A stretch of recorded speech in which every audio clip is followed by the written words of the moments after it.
Western women who left the US and Great Britain to join ISIS and slaughter innocents now want to return home after our Western warriors killed all of their husbands. These poor terrorist jihadi dreamers are just looking for a better life, and we will analyze whether or not they should be welcome back in.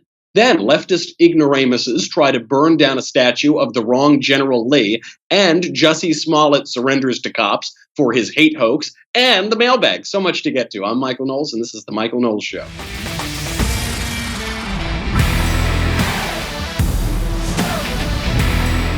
Those poor terrorist women, they're just dreamers. They just want a better life. How could you heartless conservatives, not want to let them back in? They have kids with their terrorist husbands who we killed because they were in ISIS. They've got little kids, little dreamers, other jihadi dreamers. Come on, how dare you? We will get to all of this. We'll talk about Hoda Muthana and Shamima Begum, Western terrorist ladies who are trying to come back into our country. And fortunately, we have proper leadership in those countries right now to try to keep them out. But who knows what would happen if the left were in charge? First, let's make a little bit of money, honey, with We the People holsters. You know I love We the People holsters. They offer custom-made holsters, all produced in the USA. They design their own holsters in-house. They don't use any third-party molds. This means that they will be able to fit your firearm perfectly. They have their own 3D design team. They measure every micromillimeter of their guns to ensure the perfect fit. You can easily adjust both the cant and ride of your holster, and it will fit comfortably and securely at all times. You're able to place the holster on your back and set the cant and ride at which it sits for easy access. This is a fabulous product. Do not cheap out on your holster. Your safety matters. Your firearm matters. Don't cheap out on the holster. Make sure that you get a really high quality product. And by the way, We the People holsters start at just $37 a piece. You can get custom printed designs, thin blue line, Constitution, camo, American flag, and more coming out each month. Every holster comes with a lifetime guarantee. Every holster ships free. If it's not a perfect fit, send it back for a refund. But you won't want to send it back. Right now, Michael Knowles Show listeners can go to wethepeopleholsters.com/Knowles, Knowles, and enter promo code Knowles, Knowles, at checkout. Get $10 off your first holster. That is as low as $37, and shipping is free, and you get an additional $10 off using my promo code. That's a pretty good deal. That is wethepeopleholsters.com/Knowles, promo code Knowles at checkout for $10 off. So now you had, we actually talked about this about a year or two ago. You had this influx of women, these radicalized Islamic women in the United States, in Great Britain, throughout continental Europe, who during the rise of the Islamic State actually left to go fight, not to go fight the Islamic State, but to fight on behalf of the Islamic State. So now, because President Trump promised we would crush ISIS militarily, and we have, now these women don't have a state. ISIS barely exists anymore, if it exists at all. Now they want to come back and say, whoopsie daisy, let's pretend that nothing happened. Here is a woman, Hoda Muthana. She left at the age of 19, left Alabama, the good old USA, moved to Syria, married an Australian jihadi who died within 3 months. Then she married another jihadi, had a child with him who's now 18 months old. That guy got killed as well. Good job, Western forces. And now she wants to come back to Alabama. Here she is. When I was 17, I had an account on Twitter, and we were all just normal Muslims speaking together, and we were just learning off of each other, feeding off of each other. We heard the caliphate was announced, and then we interpreted ourselves that it was obligatory upon us to go. In November of 2014, she left her family and friends in Alabama, crossing into Syria. We didn't see much, but what we did see when we did see it, we would see dead bodies in public. They'd see dead bodies, but they knew that they were going to see dead bodies because they were on these Twitter threads and in these internet groups that were talking about this. That's why they left. Who wants to stay in boring, peaceful, free, just Alabama when you can move to Syria and help Islamic militants slaughter innocents, which is what this woman did. And by the way, it's not like she was 8 or 9 years old here, was captured, brought over there. She was 19 years old when she left the United States. She helped to spread ISIS propaganda on Twitter. She tweeted out, quote, "Americans wake up, go on drive-bys and spill all of their blood." We have a hard time in the West believing that people can think this way. because we live in a basically decadent, secular, liberal society. So we have no conception of why people look at this cute little girl. Oh, what is she now? 21, 22 years old? Why would she seems normal? She's talking in a normal way. We have no conception of anyone truly believing that people should go on drive-bys and spill all of the blood, as this woman said, on Twitter. And so we have this vulnerability. We don't have a natural defense against these people who are vicious, vile terrorists who want to burn down everything that we have, who want to spill our blood in the street. Her words, not mine. What we want to do is just let them come back in. That's the compassionate thing. That's the nice thing to do. That's the imprudent thing to do. What does this woman, Hoda Muthanna, what does she think her punishment should be for leaving the United States and going to fight for ISIS? You think would be a kind of a normal thing? Maybe therapy lessons, maybe a process that will ensure us that we'll never do this again. Jail time, I don't know if that has an effect on people. Yeah, jail time, I don't think nobody. What effect would jail time? Let's not even consider that one. How about just some nice therapy? Maybe, honestly, maybe a good day at the spa, kind of let me get some of my troubles out of here, just relax a little bit, de-stress. Maybe that would help. The gullions on this girl to be able to look an interviewer straight in the face and say, yes, I called for the spilling of American blood in the name of the Islamic State. I left and renounced my country. I joined a major international terrorist group and helped people slaughter innocents throughout the Middle East. I think I probably just need a little touch of therapy. She does need some therapy. She also needs some prison. We've talked about this. This is an issue actually on the left and the right. You remember before Christmas, President Trump signed that major Spring the Criminals Out of Prison bill, the First Step Act. And some people on the right cheered this on because nobody anymore has a sense of what prison is for. And this woman asks, she says, well, we don't really know. What is the effect even of prison on people? What could it possibly do? Why would we ever punish jihadi criminal militants and enemies of the state? We shouldn't punish them. We just need to rehabilitate them. There's just some therapy. That's fine. No, the purpose of a criminal justice system is justice for criminals. It's not therapy. It's not rehabilitation primarily. It's not even deterrence primarily, though those are important things. It is punishment. It is retribution for a crime. This woman, she says, oh, I'm sorry, I regret it. Yeah, I shouldn't have done it. But she clearly doesn't have real remorse. She doesn't understand that she has committed a crime and she needs to accept punishment for that crime. Unfortunately, we in the West don't understand that either. And I fear that when you don't have knuckle-dragging right-wingers like Donald Trump in charge or conservatives in charge in Britain, you're going to have people say, oh, come back in. I bet you if you ask this question to the Democrat primary field, should we let this poor young woman back in? This poor young woman of the Islamic faith who she got caught up, she swept up in something. Her husband died, her terrorist husband. Her other husband died, her other terrorist husband. We just let her back in. I bet you if you ask the Democrat presidential field, all of them would favor letting this woman come back in. Maybe give her a little therapy. Maybe put her in a program to rehabilitate herself.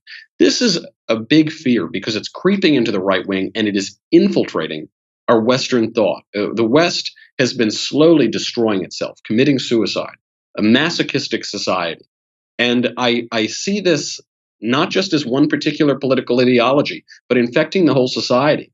And down the road, I totally see a world in which we let these people come back in. In Britain, there's a question as to whether a totally unrepentant British jihadi lady could come back in. Her name is Shamima Begum, and she sees no reason why the United Kingdom shouldn't welcome her back with open arms. It's kind of heartbreaking to read. I thought it would. My family made it sound like it would be a lot easier for me to come back to the UK. She got a letter saying she's probably not going to be allowed back into the UK. It's heartbreaking. Heartbreaking to read. I mean, why? Her family told her. By the way, did you hear that little line? This line hasn't been getting covered very much. Her family told her it would be easier to come back into the UK. So did she have her parents' permission to go over to Syria and join the Islamic State? Certainly sounds that way. How is that family still permitted to stay in the United Kingdom? How has that family not been summarily arrested and deported and sent back to whatever godforsaken ISIS hellhole they apparently support? Now, this woman left the United Kingdom at a slightly younger age than the other one, than Hoda Mutana. This one, Shamima Begum, left the UK at age 15. She became a poster girl for ISIS in Europe, women from Europe who go over and join the Islamic State. She married a Dutch-born or a Dutch resident jihadi over there. He was later killed too, because we have done a very good job at killing these jihadis. And now she has no remorse. She has shown no remorse. I don't regret it because it's changed me as a person. It's made me stronger, tougher. You know, I married my husband. I wouldn't have found someone like him back in the UK. I had my kids. You know, I did have a good time there. She had a good time. You know, listen, for some people, having a good time is not their idea of having a good time. You know, maybe they prefer to work or they prefer to be productive, or very few people would consider slaughtering innocents all around the Middle East as their idea of a good time. But that's what she calls a good time. And she says she wouldn't have found someone like her husband back in the United Kingdom, which I'm not even sure if that's true anymore. According to top European Union terror officials, the United Kingdom is home to some 25,000 Islamist extremists. Why roam when you could go find a beautiful husband at home? A beautiful jihadi terrorist husband, which is apparently what she was looking for. Totally unrepentant. She wouldn't have had her kid. We shouldn't allow her or her kid to come here into the West either. There are so many in the West who would let these people back in. We will analyze why in a second. Then we've got to get to, obviously, Jussie Smollett, who, speaking of criminal justice, has just turned himself over to the Chicago police. But first, let's talk about policy genius. Life insurance is one of those topics that everyone knows a little about, but do you understand it well enough to feel comfortable buying it? Sometimes, you know, when tragedy strikes, you find yourself wishing that your loved one had a life insurance policy, and you might want peace of mind to make sure that your family will be well off if tragedy strikes. Policy Genius is the way to get life insurance in minutes. You can compare quotes from top insurers to find the coverage you need at a price you can afford. From there, just apply online, and the advisors at Policy Genius will handle all the red tape. They'll even negotiate your rate with the insurance company. No extra fees, no commission sales agents, just helpful advice and personalized service. And Policy Genius doesn't just make life insurance easy. Whether you're shopping for disability insurance to protect your home, homeowners insurance, or auto insurance, they can help you get covered fast. It is very important to have life insurance. I actually made sure, I'm a married guy now. I made sure to get life insurance. Responsible people really should have it. So no matter how much or how little you know about life insurance, you can find the right policy in minutes at policygenius.com. Policy Genius, the easy way to compare and buy life insurance. And listen, we've heard from some people who certainly wish that their loved ones had life insurance just in today's episode. So you should make sure that you make the responsible choice. You know, the liberal Western motivation or inclination to accepting back anyone who, even if you're unrepentant, even if you're unremorseful, just say, no, come in. It's okay, terrorist lady. Look, you've been oppressed. We welcome you with open arms. This actually comes from a good place. This idea comes in part from Western civilization. It comes from our 7 heavenly virtues: prudence, justice, temperance, fortitude, faith, hope, and charity. And it explicitly comes from charity. We want to be compassionate. We want to be perfectly merciful. But the trouble creeps in when you choose just one virtue and you take it to its perfect extreme, to the exclusion of all of the other virtues. What is virtuous about that? Adam Smith, the moral philosopher and the economic philosopher, said that mercy to the guilty is cruelty to the innocent. That's another way of looking at it. And let's not forget that one of our virtues, the heavenly virtues, is prudence, to say nothing of justice. Prudence. Is it prudent for the United Kingdom to allow 25,000 likely Islamist radicals to live in their country? Is that prudent? That doesn't seem prudent, and prudence is a virtue. Is it just to allow someone who dedicated herself to slaughtering innocent people in Syria, to fighting against what is ostensibly her own country, Is that just to just let her come back in without any sort of consequence whatsoever? Maybe a day at the spa, maybe a little therapy, and then, okay, we're all even now. Of course not. It is a totally inverted culture that would consider it good and just and virtuous to take in these unrepentant terrorists who have betrayed their countries. But we've just totally lost our balance of the virtues. And so now when people virtue signal, they're usually vice signaling. Maybe they're signaling one virtue to the exclusion of all the others. And because our moral discourse has been so degraded, there's very little way to open their eyes to convince them otherwise. They just don't possess the vocabulary for it. I mean, you still have some people today, even on the right, defending Jussie Smollett. Is it Smollett or Smollett? I don't know. I've never watched the show. I've never heard of him before this ridiculous incident. So I guess it worked in so much as he got some publicity out of it. Jussie Smollett, he staged this hate hoax. He sent a hate letter to himself. When that didn't get enough attention, he paid these two Nigerian buddies of his to come attack him and pretend to be white racists. Then he went on television crying, indicting half of the country as awful racists, indicting the whole country as hopelessly bigoted. And then he got found out. I, even in the last few days, have urged caution on jumping to conclusions. Now it seems the conclusion has been reached. Here is the Chicago Police Department Superintendent Eddie Johnson talking about their findings now that they finally booked Jussie Smollett for a false police report and a hate hoax. How can an individual who's been embraced by the city of Chicago turn around and slap everyone in this city in the face by making these false claims? Bogus police reports cause real harm. Of course they do. They cause real harm. There were some people, I really like Seth Mandel, so I don't want to attack him. I don't want to criticize him too much. But he sent out an absurd tweet the other day. He said, he's a right winger. I mean, he's firmly ensconced on the right. And he says, I just think that Jussie Smollett, it's clear he's got a lot of psychological problems. And he's just, maybe we should go easy on him. Maybe, come on, let's not be so harsh. Actually, even his wife, Bethany, who's been on my show, called him out for this and said, no, sorry, Seth, no way, pal. And a lot of people on the right Ben came out and said, absolutely not. You've got this one wrong. It comes from a good place to say, oh, let's be the bigger person. It comes from genuine empathy, by the way, which the right has in far greater abundance than the left has. The left is not terribly empathetic. They were saying, stone those Covington kids, tar and feather them. They're awful. We need a coup d'etat to take Trump out. I mean, the left wing is vicious without any sense of compassion or empathy. The right has a lot of empathy. Why? Because studies show that the right understands the left better than the left understands the right. And I do have empathy for Jussie Smollett. I don't have empathy for him as a matter of politics. I have empathy for him as a sometime actor. It's real tough out there for actors, and you've got to, if you can get a hit for a little while, it's not too long before you're in obscurity, and he's feeling that he might get written off the show. He said he wasn't happy with the amount of money he was being paid. Being an actor is a tough life. I have a lot of empathy for him. However, we cannot go easy on this guy. We cannot let him get off the hook for this. We cannot let him avoid prison. We cannot let him keep his career.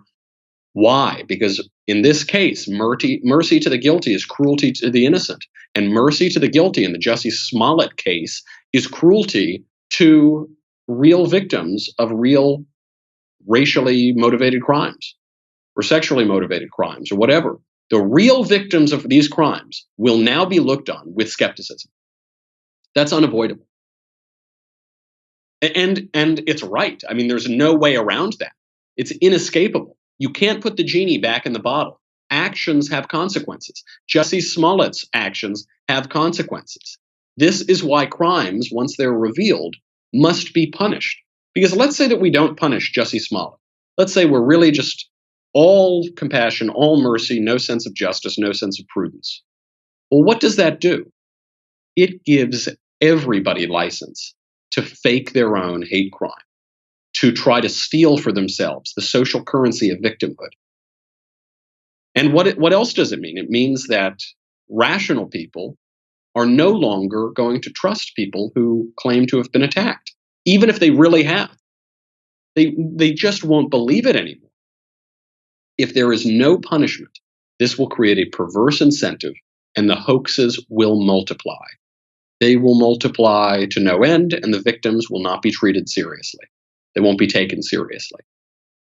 That's just reality. And we can lament that. I think conservatives are uncomfortable with that even. The left is certainly uncomfortable with that. We want to say, oh gosh, we're all fallen, we're all broken. We should have just total mercy, total compassion. Well, that's fine at a personal level. That's a good thing at a personal level. But as a matter of society, as a matter of civil government, you simply cannot let that persist. Order will totally dissolve. Anarchy will be loosed on the world. It will totally distort our culture more so than it even has been. Even some members of the mainstream media are aware of this. Even people like Don Lemon on CNN, they're unrepentant. Nancy Pelosi didn't apologize for her tweet where she indicted the whole country as bigoted and believed Jussie Smollett's lie, hook, line, and sinker. But she did slowly take it down. Now Don Lemon on CNN is trying to change the story. He's trying to say that CNN was, they never, what are you talking about? They never suggested that the Jussie Smollett story should be believed immediately. Here's Don Lemon trying to rewrite history. It's been interesting trying to report on this particular story, and we've done several reports on this show, just the facts straight. Here's what we know, here's what we don't know, because you don't want to get into a place where you're just sort of speculating about things. Right. And we don't know what happened. And a lot in the media did that, and in politics too. A lot of the media. If you look at every single report on this show, it'll show you that it was just stray things. No, CNN was just all facts, right? Except they weren't. And Newsbusters pointed this out. Newsbusters out of the Media Research Center, great resource.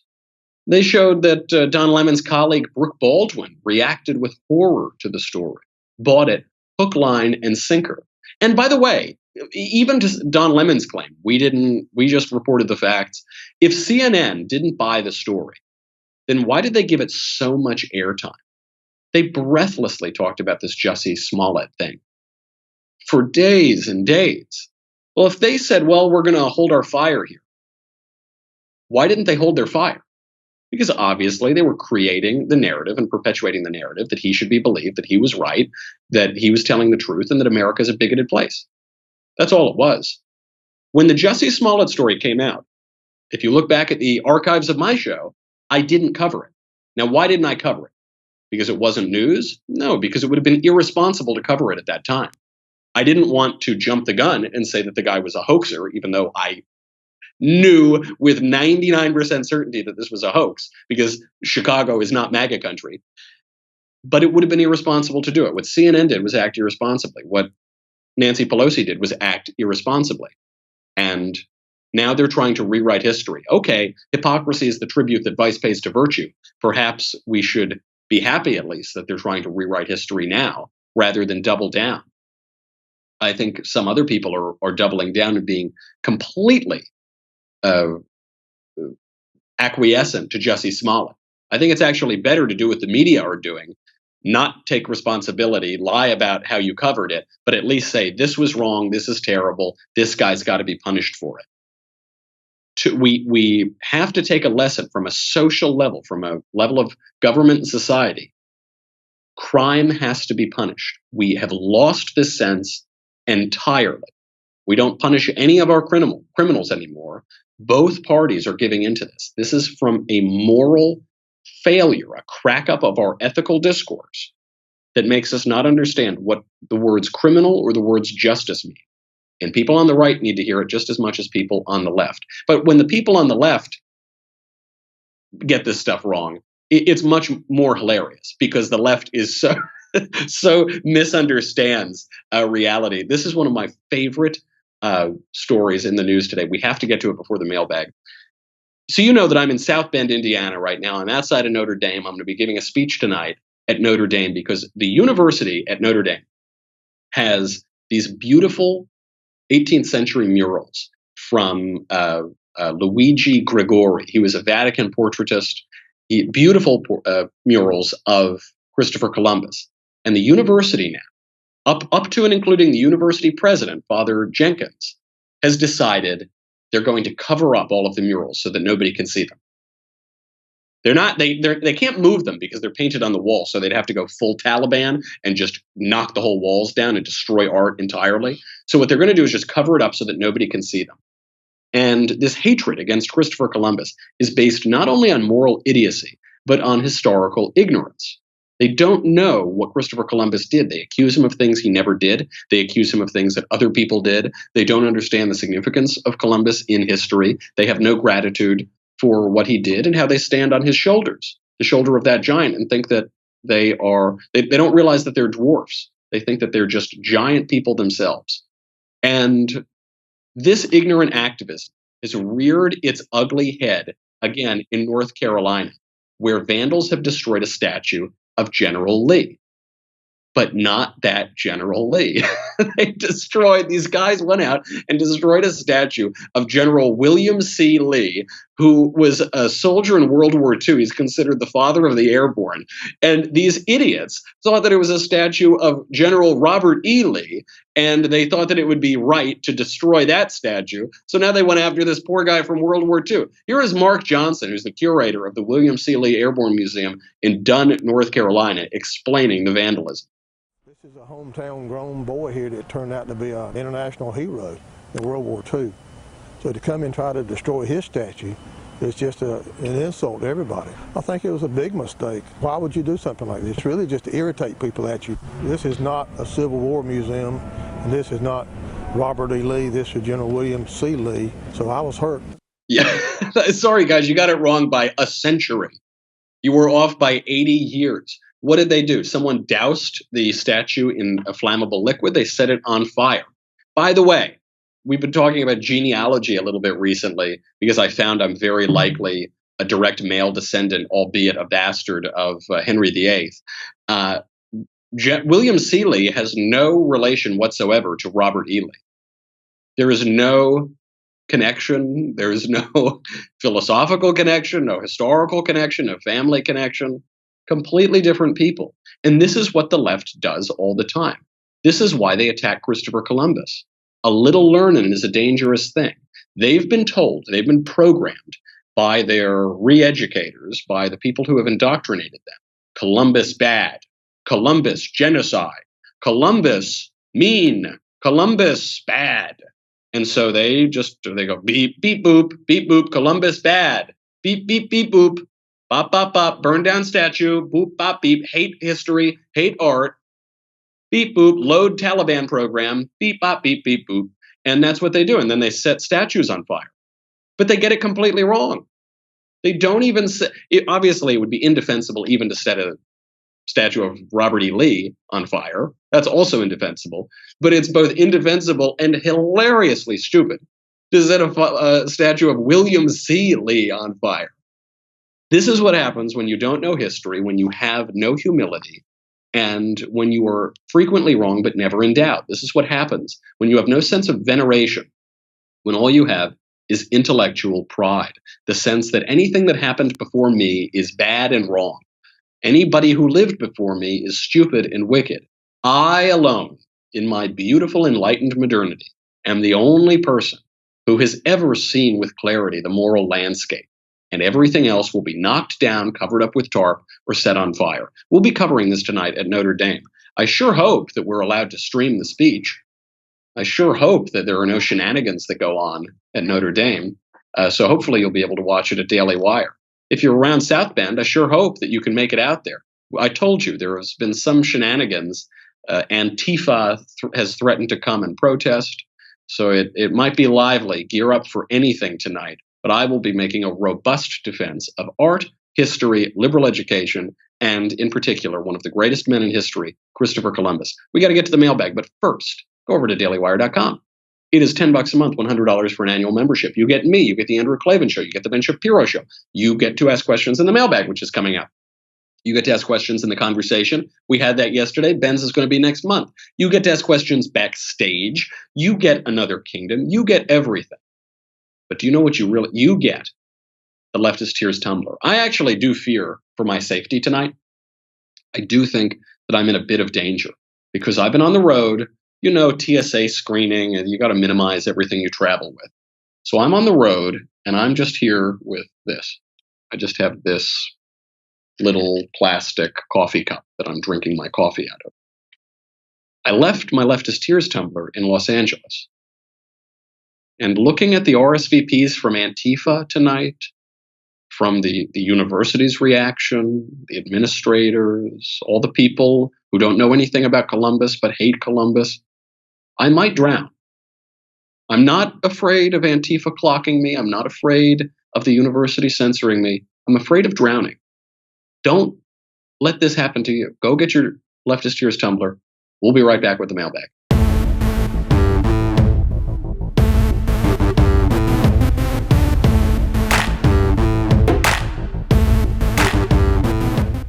From Judy.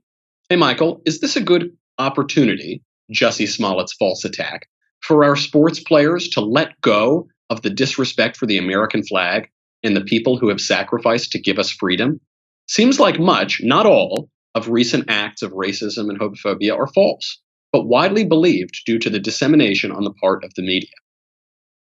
An astute and excellent observation, and yes, this is what we would call a teachable moment, because so much of the hatred, the wild anti-Westernism, anti-Americanism that we see all around us is based not even on people's skewed moral landscapes, though that's part of it, but on just flat out historical falsehoods. If the mainstream left-wing narrative about America were true, then America would be a pretty terrible place, wouldn't it? If America were a country that were founded simply to benefit one minority group of people defined by their physical characteristics, not at all based on ideas, not at all based on a transcendent moral order, not at all based on liberty or self-government or veneration or our tradition that has allowed so many freedoms, so much equality, such justice. If it were just based on an illusion, on deception, on slavery and misery, yeah, this would be a terrible place, wouldn't it? If America were responsible for all of the misery around the world, instead of, as it really is, responsible for greater alleviation of that misery than any other political force in history. If it were really that bad, then it would be a terrible place. And I think a lot of the idiots, I don't like to call people names, but let's just call them ignoramuses, in the National Football League, who are kneeling for the flag, are doing so because they don't know anything. And it's not just that they don't know anything, it's that they know so many things that aren't so. That's what Mark Twain said. It's not what you know that gets you in trouble, or not what you don't know that gets you in trouble. It's what you know for sure that isn't so. And the left, the NFL players, the Antifa protesters, the administration of these universities they just know for certain so many things that aren't so. And I think if we could show them this Jussie Smollett incident and say, look, here you knew for sure, you believed, as this guy said with pure certainty, that he was attacked by these racist bigots and half the country hates black people and it's a bigoted place and it's a dangerous place. That wasn't true. And that is not true. It's a lie. It's a lie being told by cynical people trying to divide and destroy the country, and they're trying to deceive you. If we can take this moment and just shake some people and say, listen, look, it isn't true. I know you still believe the narrative, but the narrative is being exposed as false. That would go a long way, and I think it would correct a lot of this behavior. If people find out that the narrative is false, the disrespect will likely fall away. From Daryl. Dear Sir Maddow, do you believe God can forgive suicide? Thanks, love the show, a fan in Ireland. Of course, God can forgive whatever God wants to forgive. Suicide is a grave and terrible evil. It is an unqualified evil. It is horrific, and it deserves eternal punishment in hell. Dante when he describes people who have committed suicide, he puts them as though in hell, having cast off their bodies. And at the resurrection of the body, they will not get their bodies back because they cast it away. There's actually a great poem. I'm going to look this up right now. This is a wonderful poem by a formalist poet named A.M. Juster. And A.M. Juster wrote this poem about suicide that I just read the other day. It's a short poem, and it tells you everything you should know. The poem goes like this. No, not this time. I cannot celebrate a man's discarded life and will not try. These knee-jerk elegies perpetuate the nightshade lies of Plath. Why glorify descent into a solipsistic hell? Stop. Softly curse the waste. Don't elevate his suffering to genius. Never tell me he will live on. Never call it fate. Attend the service. Mourn, pray. Comfort those he lacerated. Keep him in your heart, but use that grief to teach. When you compose a line, it is a message, not just art. Be furious with me, but I refuse to praise him. No, we have too much to lose. We have too much to lose by embracing a culture of death, by saying suicide is okay. Oh, it's okay to end the suffering. Oh, he was really just a tortured genius. Jeannie, you're free, as the Academy tweeted out on the suicide of Robin Williams. That is horrific. Suicide is an unqualified evil. That said, people who commit suicide are often not in a stable state of mind. They're not thinking clearly. They are not being rational. And so it is perfectly legitimate to pray for the salvation of people who have committed suicide. I do it all the time. Friends who have killed themselves. I regularly pray for them, and we can have hope of their salvation because their being out of their right mind mitigates some of the moral gravity and some of the culpability for committing that grave sin. The sin remains horrifically and unqualifiedly evil, but we can hope for the salvation of those souls. And we should be very clear and very cautious and very careful as we make that distinction. From Brendan. Mr. Kofefe, what is your view on marijuana legalization? Brendan. Oh, I don't care at all. I do not care whatsoever. I basically oppose marijuana legalization, even though I don't care if people smoke pot. I've smoked pot on a number of occasions in my life. I don't really like it. I've always preferred tobacco and alcohol more. But if that's your thing, it's really no skin off my nose. However, I really want to frustrate the political ambitions of people who are obsessed with legalizing drugs. First of all, why would we? What good will be accomplished by legalizing pot? Very few people go to prison for simple possession. The people who go to prison for simple possession of pot are people who have pled down because they're drug dealers and peddlers of poison during the worst drug epidemic in our nation's history, certainly in modern history. So I have no care about that sort of thing. Well, a lot of people smoke pot. Okay, that's fine. A lot of people do a lot of illegal things. A lot of people speed. Does that mean we shouldn't have a speed limit? I don't think so. Well, but weed is really not any worse than alcohol. It's actually better for you than alcohol. Yeah, okay, fine. Alcohol is not good for you either when you abuse it. But alcohol has been with our civilization forever.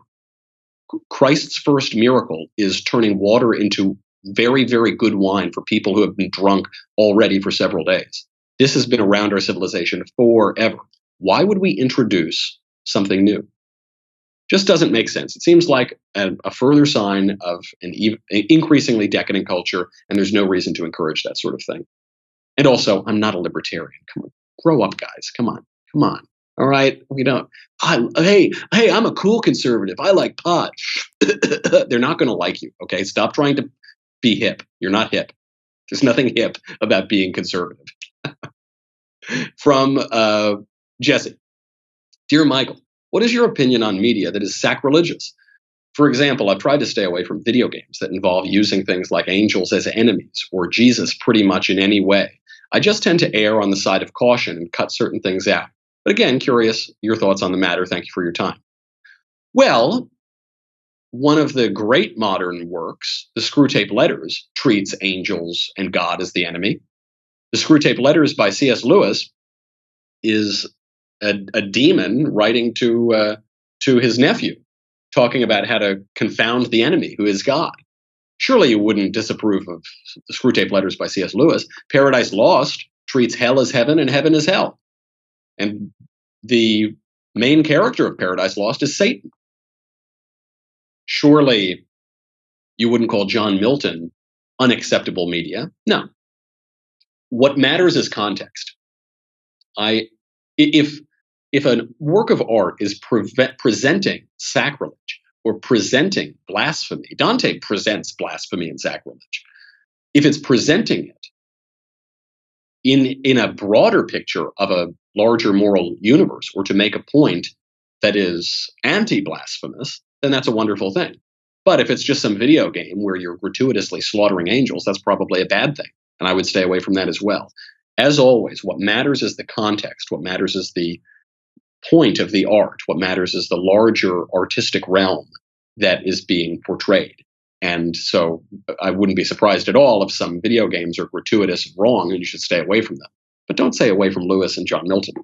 From Patrick Knowles, can a person believe in God and evolution without contradicting themselves? Thanks.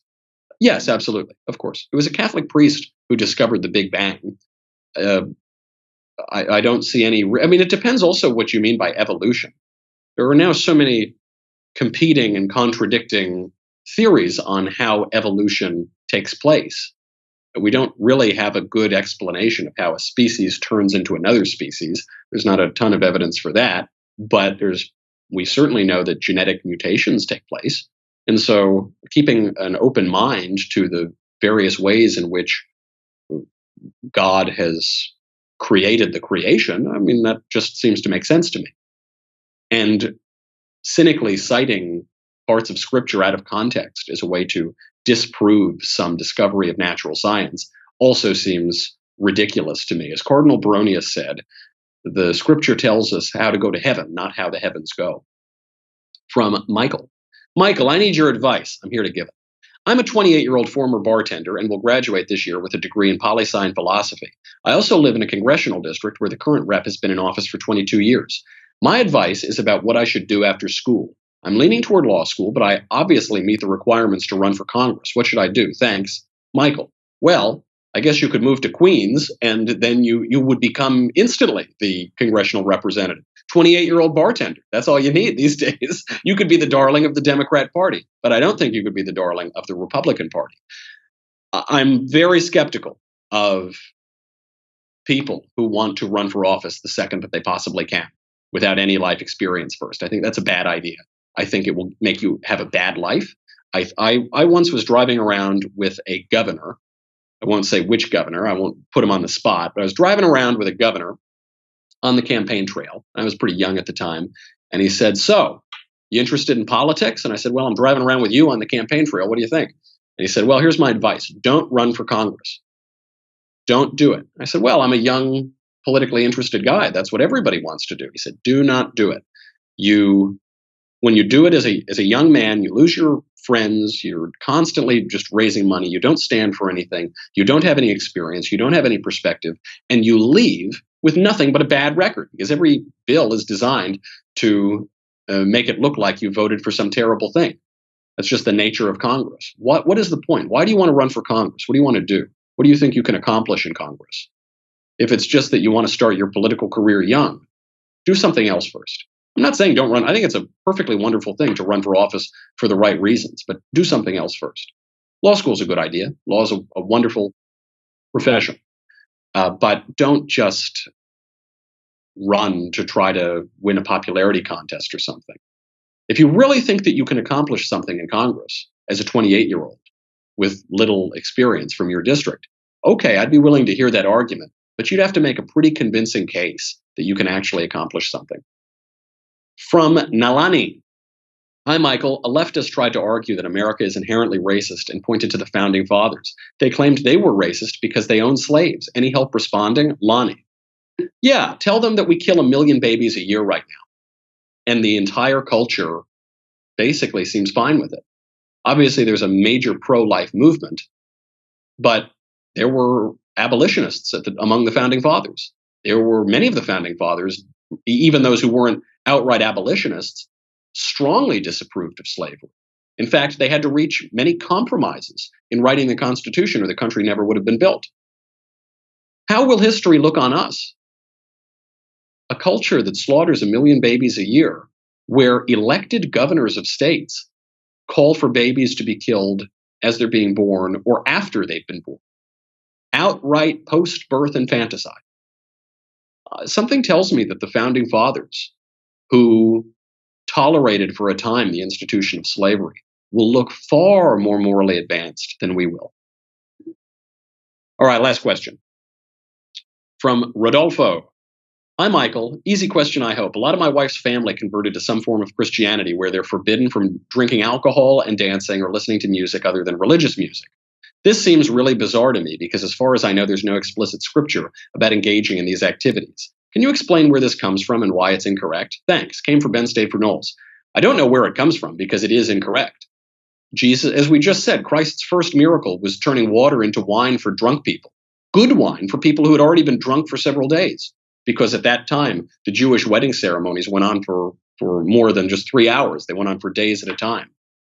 I don't see anywhere in Scripture where you're not allowed to dance, and I certainly don't see anywhere in Scripture where it tells you to listen to modern religious music. I'm pretty sure that's a sin, actually, because that music, that saccharine trash, is so awful that I think God is grimacing every time you play one of those insipid, stupid hymns, you know, On Eagle's Wings, or with the acoustic guitars, or getting a drum kit in church. Good Lord. Go do some penance for that. Go to confession. What it comes from is people looking at the profundity of the Christian tradition, the profundity of Scripture, looking down, as I've used this image before, looking down a deep, dark well. But they've got blinders on. They won't use any broader interpretive scheme. They won't take in the grand thoughts of all of the great church fathers, the great doctors of the church, the great Christian leaders, spiritual leaders, thinkers in all of history. They just have their own narrow ideology. And so what happens is they look down that well and they see nothing but their own reflection on the surface of the water. And so it's very easy for people who have a prejudice against, or a bias against, dancing or booze or whatever, or good music, and they have a bias against that. So they say, oh, that's in Scripture. It's not in Scripture. It's not in the Christian tradition. It's coming out of your own head. That's fine if you want to prevent your friends and family from doing those fun things. I guess it's your prerogative. But don't try to put those words in God's mouth. They aren't there. Okay, that's our show. I hope that you're able to tune in tonight at Notre Dame. We'll have to see what happens. In the meantime, I'm sure it'll be very wild in any case, and I'll be able to update you tomorrow. Till then, I'm Michael Knowles. This is The Michael Knowles Show. I'll see you tomorrow.